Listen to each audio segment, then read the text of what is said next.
Imagina que eres un operador de fuerzas especiales en la frontera más caliente del mundo. Tienes la mejor visión nocturna que el dinero puede comprar, comunicación satelital encriptada y un equipo táctico valorado en miles de dólares. Te sientes invencible. Ahora, imagina que en un segundo, todo eso desaparece. La pantalla de tus GPNVG-18 se apaga. Tu radio solo emite estática blanca. Estás a oscuras, en territorio enemigo, y el cártel no solo sabe que estás ahí, sino que ellos acaban de cambiar las reglas de la física táctica. Esta es la paradoja del recurso, la creencia peligrosa de que la tecnología gana guerras. Pero esa noche, en las profundidades de la Sierra Madre, la tecnología no fue una ventaja, fue una trampa. Bienvenidos a este After Action Review de Élite. Hoy desglosamos la Operación Sombra Rota, un enfrentamiento que los manuales de la DEA y el Comando Sur todavía intentan explicar. No fue una batalla de quién tenía el calibre más grande, sino de quién podía sobrevivir cuando el siglo XXI simplemente dejó de funcionar. Piensen en esto por un momento. ¿Qué haces cuando tu entrenamiento depende al 100% de herramientas que ya no responden? La respuesta del equipo de asalto fue el inicio de una leyenda negra en los anales de las operaciones encubiertas. Todo comenzó con una advertencia ignorada. En el mundo de la inteligencia militar, los datos no siempre vienen en carpetas limpias. A veces vienen en susurros. Semanas antes del despliegue, los analistas de la CIA en la Ciudad de México detectaron una anomalía en las facturas de importación de una empresa fachada del cártel de Sinaloa. No estaban comprando fusiles Barrett ni blindaje corporal. Estaban comprando inhibidores de frecuencia de grado industrial y equipos de guerra electrónica de fabricación rusa. La respuesta de los altos mandos fue, como mínimo, arrogante. Son campesinos con AK-47, dijeron. Nuestros sistemas tienen saltos de frecuencia que ninguna tecnología civil puede rastrear. Error fatal. En la guerra asimétrica, subestimar la capacidad de adaptación de un enemigo con presupuesto ilimitado es firmar tu propia sentencia de muerte. El objetivo era una extracción de alto valor en un complejo fortificado cerca de Badiraguato. Una unidad mixta de fuerzas especiales mexicanas y asesores tácticos estadounidenses se infiltró bajo la cobertura de una tormenta eléctrica. El plan era perfecto en el papel: inserción rápida, uso de supresores para eliminar perímetros y extracción aérea en menos de 6 minutos. Pero el cártel no estaba esperando un ataque convencional. Estaban esperando una demostración de fuerza tecnológica. Justo cuando el equipo cruzó el perímetro exterior, ocurrió el evento que cambió la historia militar moderna en México. No fue una explosión, fue un silencio absoluto. Un pulso electromagnético localizado, alimentado por generadores industriales ocultos, barrió la zona. En un microsegundo, la ventaja táctica de Occidente se evaporó. Los visores nocturnos se quemaron. Las miras de punto rojo se apagaron. Los punteros láser desaparecieron.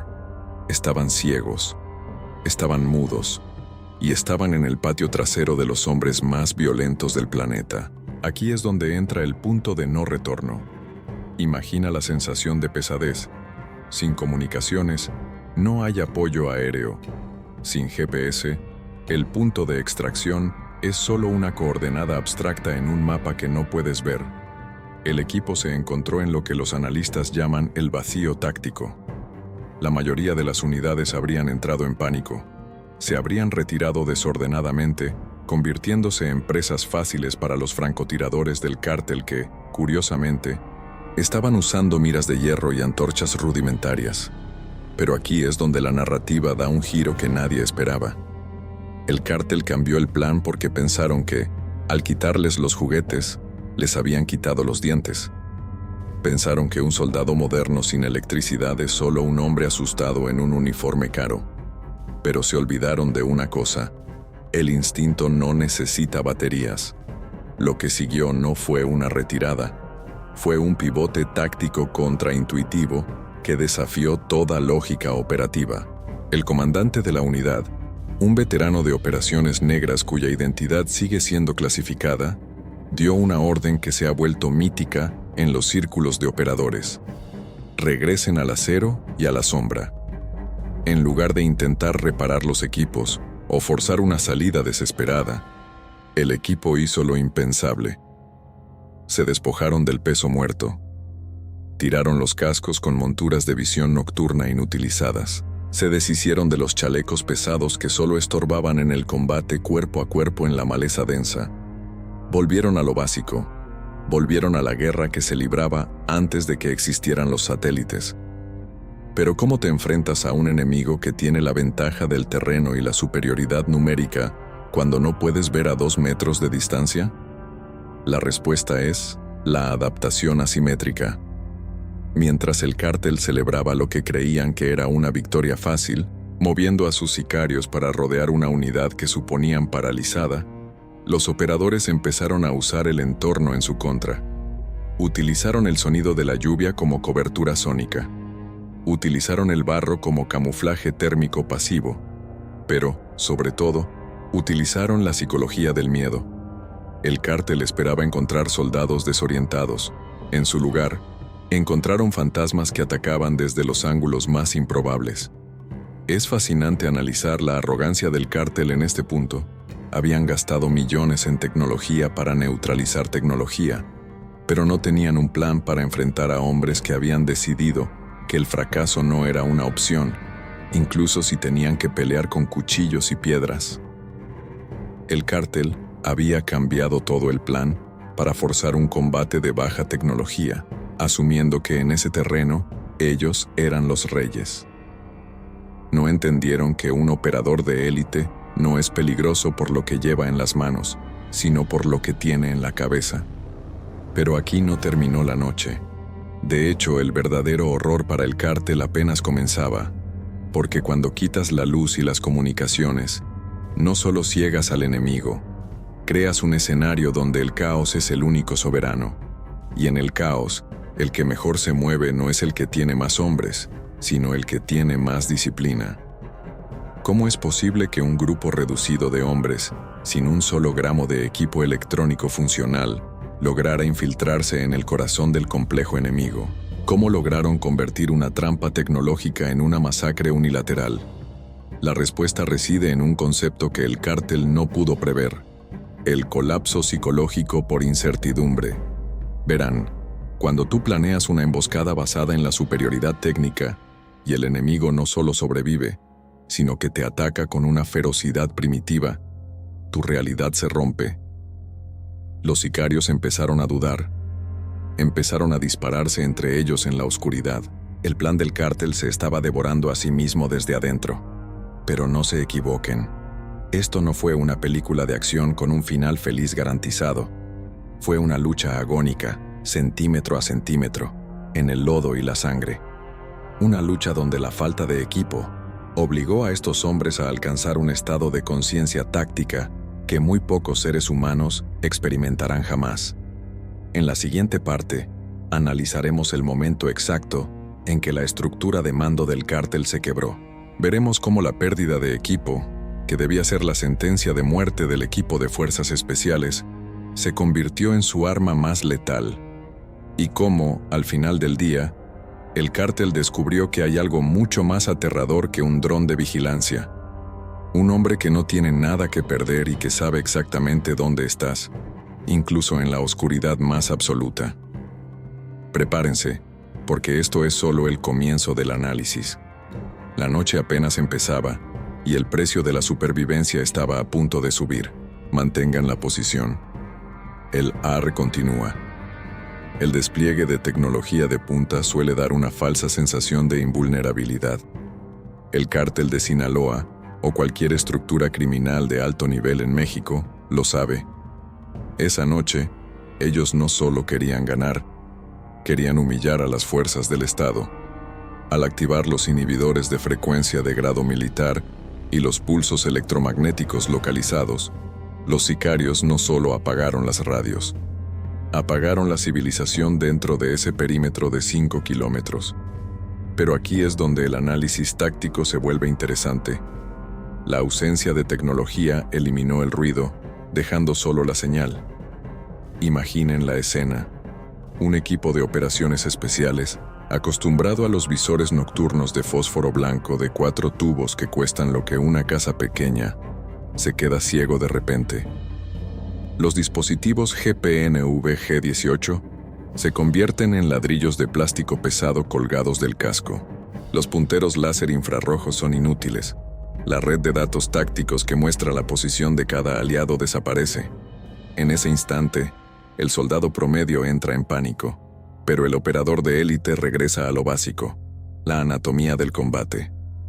¿Qué haces cuando el cártel cambia el plan y te quita tus ojos electrónicos? Te adaptas al espectro visible y al auditivo. El equipo de fuerzas especiales comenzó a aplicar lo que en inteligencia militar llamamos navegación por referencias inertes. Sin GPS, el mapa mental es el único que importa.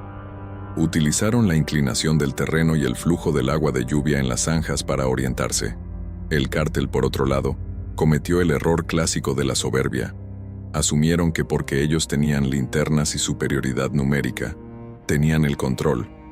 Piénsenlo por un segundo. El sicario promedio tiene valor cuando está en grupo y tiene potencia de fuego, pero su entrenamiento es rudimentario. Cuando las fuerzas especiales empezaron a eliminar a los centinelas usando solo combate cuerpo a cuerpo y armas blancas, el efecto psicológico fue devastador. Un disparo es una firma sonora. Te dice dónde está el enemigo. Un degollamiento en el silencio absoluto de una noche sin comunicaciones es una declaración de guerra psicológica. Los sicarios encontraban a sus compañeros eliminados sin haber escuchado una sola detonación. El cazador se convirtió en la presa en menos de 30 minutos, pero la situación se volvió aún más crítica. El cártel había movido 2 unidades blindadas artesanales, los famosos monstruos, para sellar las rutas de escape. Sabían que el equipo táctico no tenía lanzacohetes pesados a mano. Todo su equipo de apoyo estaba en los vehículos que habían quedado inutilizados por el sabotaje electrónico. Aquí es donde vemos el punto de no retorno.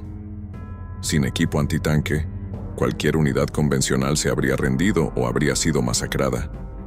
Pero estos hombres recordaron que la guerra asimétrica no se trata de lo que tienes, sino de cómo usas lo que el enemigo tiene.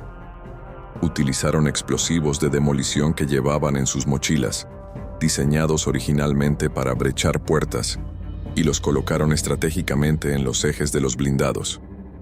No necesitaban destruir el tanque, solo necesitaban inmovilizarlo para convertirlo en un obstáculo para los propios refuerzos del cártel.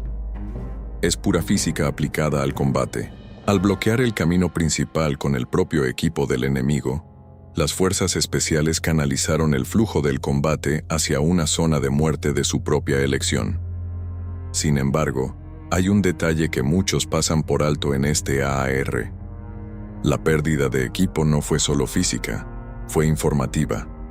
El centro de mando de la Ciudad de México veía pantallas en negro. Para los altos mandos, estos hombres ya estaban muertos. No había drones de la CIA sobrevolando, no había apoyo aéreo cercano de la Fuerza Aérea Mexicana, porque la zona era un agujero negro de señales. Estaban solos. Realmente solos. Y fue en esa soledad donde ocurrió el giro táctico más contraintuitivo de la misión. En lugar de intentar huir hacia el exterior, hacia la zona de extracción original que seguramente estaría emboscada, el líder del equipo tomó una decisión que desafiaba toda lógica manual. Ordenó avanzar hacia el corazón de la hacienda del cártel. ¿Por qué?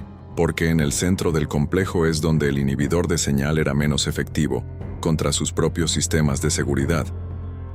El equipo de fuerzas especiales razonó que el cártel no querría freír sus propios servidores y cámaras de circuito cerrado internas. Al infiltrarse en el núcleo del enemigo, el equipo recuperó irónicamente la capacidad de usar parte de la infraestructura que el cártel había diseñado para protegerse. Pero esto no fue una transición limpia. Fue un descenso al caos. Los pasillos de la hacienda se convirtieron en un laberinto de sombras. Sin radios, la comunicación se redujo a señales manuales y toques tácticos en el hombro. La disciplina de fuego tuvo que ser absoluta. En la oscuridad, cada destello de un arma es un faro que revela tu posición.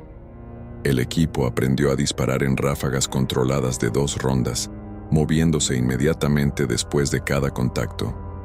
¿Pueden visualizar la frustración del mando del cártel? Tenían la tecnología para apagar el mundo exterior, tenían los hombres, tenían las armas, pero sus hombres estaban siendo eliminados por sombras que no hablaban, que no gritaban y que no cometían errores. El colapso psicológico del que hablábamos antes empezó a manifestarse cuando los sicarios, desesperados por ver algo, empezaron a lanzar bengalas de iluminación. Fue el error final. Las bengalas proyectan sombras largas y distorsionadas. Para un ojo no entrenado, esas sombras parecen enemigos moviéndose. Para un operador de élite, la luz de las bengalas era el regalo más grande que podían recibir. Les permitía identificar los uniformes tácticos baratos de los sicarios contra las sombras de la estructura. El cártel les acababa de dar la vista de vuelta, mientras ellos mismos quedaban deslumbrados por su propia luz. A este punto, la estructura de mando de los criminales empezó a fracturarse. Las órdenes por radio de sus líderes eran contradictorias. «Dispárenle a todo lo que se mueva», gritaban. Y así lo hicieron. Se masacraron entre ellos mismos en el patio central mientras el equipo de operaciones especiales observaba desde las sombras del segundo piso, conservando munición y esperando el momento exacto para el golpe de gracia. Pero no bajen la guardia. El hecho de que el cártel estuviera perdiendo la cohesión no significaba que la batalla hubiera terminado. En el sótano de esa hacienda se encontraba el verdadero objetivo de la misión, algo que el cártel estaba dispuesto a proteger incluso a costa de derribar su propia casa. Y para llegar allí, el equipo tendría que enfrentar la fase más brutal de la noche, el combate en espacios cerrados sin luz, sin comunicaciones, y contra un enemigo que, al verse acorralado, decidió que si ellos no podían tener el control, nadie saldría vivo de ahí. ¿Qué haces cuando el enemigo decide que la única salida es la aniquilación total? ¿Cómo respondes cuando te das cuenta de que el plan cambiado del cártel incluía una contingencia final que nadie pudo prever? En la tercera parte, entraremos en las entrañas del complejo. Analizaremos el asalto final al búnker y cómo el entrenamiento de la CIA y las fuerzas especiales se puso a prueba contra una trampa suicida. El costo de la victoria estaba a punto de volverse insoportable. Continúen analizando. La noche aún guarda sus secretos más oscuros. El AAR sigue en marcha. El descenso al sótano no fue una entrada táctica convencional. Fue una inmersión en un vacío absoluto.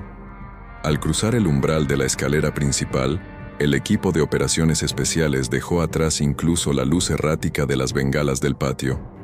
Aquí, el aire era denso, saturado con el olor a pólvora quemada y el rancio aroma del concreto húmedo. Sin visión nocturna funcional por la interferencia electromagnética residual y sin radios para coordinar el asalto, el equipo entró en lo que en el argot militar llamamos el agujero de la muerte. Piensen en esto por un segundo. Estás a 30 metros bajo tierra, en territorio controlado por el cártel más sanguinario de la región, y tu único vínculo con la realidad es la mano de tu compañero en tu hombro. No hay voz de mando. No hay apoyo aéreo, solo hay instinto y memoria muscular. Pero aquí es donde el plan del cártel dio su giro más perverso. Los ingenieros del grupo criminal no solo habían construido un búnker, habían diseñado una cámara de sacrificio. Al entrar en el primer nivel del subsuelo, el equipo se dio cuenta de que el diseño arquitectónico obligaba a una formación en fila india, anulando cualquier ventaja de cobertura mutua. Era una trampa de canalización perfecta. De repente, el silencio se rompió, no con disparos, sino con un sonido siseante. El cártel había liberado gas lacrimógeno y productos químicos industriales a través del sistema de ventilación. En un entorno cerrado y sin máscaras antigás, recordemos que gran parte del equipo pesado fue abandonado o quedó inutilizado. Esto debería haber sido el fin. Los sicarios esperaban que los operadores salieran tosiendo y cegados hacia la línea de fuego. Pero el cártel cometió un error de cálculo fundamental sobre la psicología del guerrero de élite. En lugar de retroceder hacia la salida para buscar aire, el equipo hizo lo contraintuitivo. Cargaron hacia el frente, hacia el origen del gas. Sabían que donde estaba el gas, estaban los ventiladores, y donde estaban los ventiladores, estaban los operadores del sistema. El combate que siguió fue visceral, casi primitivo. En la oscuridad total, la lucha se volvió cuerpo a cuerpo. Los operadores utilizaban sus cuchillos tácticos y las culatas de sus fusiles para despejar las esquinas. Fue una limpieza de habitación por habitación, basada puramente en el tacto y el sonido de la respiración del enemigo. El cártel, acostumbrado a la superioridad numérica y al ruido intimidatorio, se encontró con una fuerza silenciosa que los degollaba en la oscuridad. ¿Pueden sentir la paranoia que invadió a los sicarios en ese momento? Imaginen estar en un pasillo oscuro, escuchando cómo tu compañero a 2 metros de ti deja de respirar sin que se escuche un solo disparo. Eso no es combate, es una ejecución psicológica. Sin embargo, el objetivo principal, el HVT o objetivo de alto valor, no estaba en las celdas de detención ni en las oficinas del búnker. Estaba tras una puerta de acero reforzado al final del complejo, y es aquí donde la inteligencia de la CIA había fallado. Los informes indicaban que el HVT intentaría escapar por un túnel hacia el exterior. Lo que no previeron fue que el líder del cártel no buscaba la fuga, sino la posteridad a través del martirio destructivo. Cuando el equipo finalmente alcanzó la cámara central, se encontraron con una escena que desafiaba toda lógica táctica. El HVT no estaba rodeado de guardaespaldas, estaba sentado frente a una consola de monitores apagados, rodeado de bidones de combustible y explosivos industriales conectados a un detonador de presión. El cártel no había cambiado el plan para ganar la batalla. Habían cambiado el plan para borrar cualquier evidencia de su existencia, incluyendo la hacienda y a todos los que estuvieran dentro. Aquí es donde la disciplina de las fuerzas especiales se separa de cualquier otra unidad. En una situación de todo o nada, la mayoría de los hombres dudarían, pero la vacilación en ese búnker significaba la muerte de todo el equipo y el fracaso de una operación de años.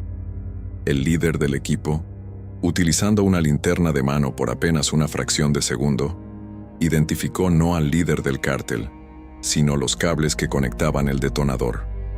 En ese instante, el tiempo se dilató. No hubo orden verbal. El francotirador de la unidad, operando con una mira de hierro debido al fallo electrónico, tuvo que realizar un disparo imposible a través de una rendija de ventilación lateral. Pero antes de que el dedo apretara el gatillo, ocurrió algo que nadie esperaba.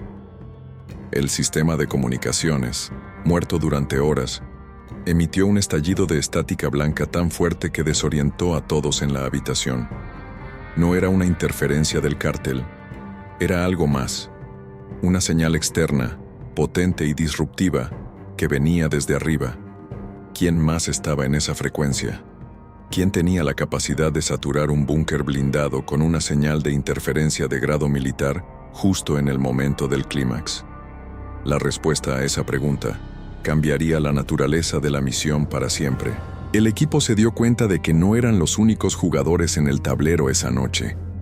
Mientras luchaban contra los sicarios en el barro y la oscuridad, alguien en las sombras del gobierno o de una agencia competidora estaba moviendo las piezas para asegurarse de que nadie, ni el cártel ni los operadores, saliera de ese búnker con la información que buscaban. El enfrentamiento en el sótano ya no era solo sobre capturar a un criminal. Se convirtió en una carrera contra un cronómetro invisible y un enemigo oculto que estaba dispuesto a enterrarlos a todos bajo toneladas de escombros. Pero no se confundan, los operadores de élite no son víctimas de las circunstancias, son maestros del caos. Ante la señal de estática y la amenaza de explosión, el equipo ejecutó una maniobra de extracción que no figura en los manuales estándar. Si el enemigo quería enterrarlos, ellos tendrían que convertir el propio búnker en su arma de salida. ¿Cómo escapas de una tumba de concreto que está a segundos de convertirse en un cráter? ¿Cómo mantienes la integridad de la misión cuando te das cuenta de que tus propios aliados podrían ser los que apretaron el botón de borrar? Prepárense. Estamos entrando en la fase final de este AAR. En la cuarta y última parte, revelaremos el destino del equipo, la identidad de la fuerza en las sombras y el costo final de una noche donde el equipo no fue suficiente, pero el instinto lo fue todo. El desenlace de esa noche que el cártel cambió todo está por llegar. Mantengan el análisis frío. La extracción es la parte más peligrosa. En ese preciso instante, el silencio que siguió a la ráfaga de estática fue más ensordecedor que una explosión. Para el operador promedio, un fallo total de comunicaciones en territorio hostil es una sentencia de muerte. Para estas fuerzas especiales, fue la confirmación de una sospecha letal. Estaban siendo traicionados desde arriba. La señal disruptiva no buscaba ayudarlos, buscaba silenciarlos. El cártel había cambiado el plan, sí, pero alguien en las altas esferas del mando táctico había decidido que el equipo era prescindible con tal de eliminar cualquier rastro de la operación. Piensen en el peso psicológico de esa realización. Estás en un búnker, rodeado de sicarios, sin visión nocturna, con el dedo del enemigo sobre un detonador, y de repente comprendes que el mando que debería cubrirte las espaldas acaba de cortar el cordón umbilical. Pero aquí es donde la doctrina militar de élite se transforma en algo puro y brutal. El líder de la unidad no perdió ni un segundo en lamentaciones. Con un gesto táctico manual, ordenó la transición al protocolo Ghost Run. Si no había apoyo externo, ellos se convertirían en su propia fuerza de choque, sin reglas y sin restricciones. El francotirador, ignorando la estática que le reventaba los oídos a través del auricular muerto, no disparó al detonador. Disparó a la base del generador auxiliar que alimentaba las luces de emergencia del búnker. Oscuridad absoluta. Una oscuridad tan densa que se podía sentir en los pulmones. En ese vacío visual, los sicarios del cártel entraron en pánico. El pánico es contagioso, pero la disciplina es un escudo. Mientras los criminales gritaban y disparaban a las sombras, el equipo operaba por memoria muscular y orientación espacial precalculada. Sin visores térmicos, usaron el sonido, el clic de un seguro, el roce de una bota contra el cemento, la respiración agitada de un hombre con miedo. Cada sonido se convirtió en una coordenada. Fue una limpieza quirúrgica en medio del caos. Sin equipo electrónico, volvieron a lo básico: el cuchillo, el silenciador y el combate cercano. La superioridad técnica había desaparecido, pero la superioridad de voluntad era absoluta. Sin embargo, el tiempo se agotaba. El cronómetro invisible de la demolición seguía corriendo. El equipo no buscó la salida principal. Sabían que estaba sellada desde el exterior por la fuerza desconocida que emitió la señal. En lugar de eso, ejecutaron una brecha inversa. Utilizaron las propias cargas explosivas que el cártel había colocado para volar la hacienda, pero las reconfiguraron. En lugar de una demolición total, realizaron un corte direccional en el muro de contención este, el que daba hacia el acuífero subterráneo que alimentaba la propiedad. Fue una apuesta de 1 en 1.000.000. O la presión del agua los ahogaba, o el colapso de la estructura los aplastaba. Pero, como solemos decir en el análisis de postacción, la audacia es el único lenguaje que el destino entiende cuando las opciones se han agotado. La explosión fue contenida, un sordo rugido que sacudió los cimientos del búnker, el muro se fragmentó, y toneladas de agua lodosa inundaron la habitación. En ese torbellino de escombros y líquido, el equipo se lanzó al vacío, utilizando la corriente para ser expulsados fuera del perímetro de la hacienda, justo cuando el resto del complejo estallaba en una bola de fuego que iluminó el cielo de la frontera por kilómetros. Media hora después, 3 sombras emergieron del lodo, a 2 kilómetros del punto de impacto, sin radios, sin armas largas, sin el equipo de millones de dólares que se supone los hacía invencibles. Estaban heridos, cubiertos de lodo y sangre, pero estaban vivos. Y lo más importante, tenían la unidad de memoria que contenía la lista de contactos que vinculaba al cártel con los oficiales que intentaron borrarlos. ¿Cuál es la lección final de esta operación? Muchos creen que el poder de una unidad como la DEA, la CIA o las Fuerzas Especiales reside en su tecnología, en sus drones, en sus satélites, en sus visores de última generación. Pero esta noche en México demostró lo contrario. El equipo es solo una herramienta. El verdadero arma es la capacidad de adaptarse cuando el plan vuela por los aires y la tecnología te abandona. El cártel cambió el plan para ganar mediante el caos, pero no contaron con que estos hombres están entrenados para ser los dueños del caos. Esa noche, la guerra asimétrica alcanzó su expresión máxima.